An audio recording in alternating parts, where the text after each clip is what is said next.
वज़ीर आज़म शहबाज शरीफ ने समंदर पार पाकिस्तानियों के लिए मोबाइल फ़ोन्स की आर्ज़ी रजिस्ट्रेशन के निज़ाम का इजरा कर दिया। तकरीब से खिताब में वज़ीर आज़म का कहना था कि समंदर पार पाकिस्तानियों की निशानदेही पर ज़ाती मोबाइल फ़ोन पर कस्टम ड्यूटी की मियाद 2 माह से बढ़ाकर 120 दिन की जा रही है। उन्होंने कहा कि तारिकीन वतन के लिए आर्ज़ी रजिस्ट्रेशन ऑनलाइन निज़ाम का इजरा किया है। इस पर वफाकी वज़ीर IT और वजारत के आला हुक्काम FBR PTA को मुबारकबाद पेश करते हैं।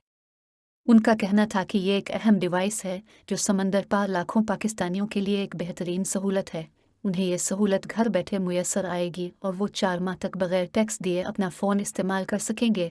इसमें 120 दिन की तौसीह भी दी जाएगी।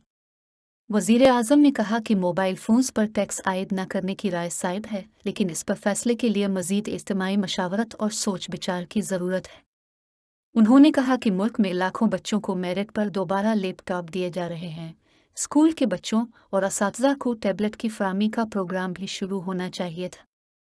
तकरीब से वफाकी वज़ीर IT सैयद अमीन उल हक ने खिताब करते हुए कहा कि इस आर्ज़ी रजिस्ट्रेशन के निज़ाम से बैरून मुल्क से आने वाले पाकिस्तानियों को 120 दिन तक अपना फ़ोन बगैर टैक्स अदा किए इस्तेमाल करने की इजाज़त होगी, जबकि वो इसमें 120 दिन की तौसीह भी करवा सकते हैं। ये एक अच्छा इक़दाम है।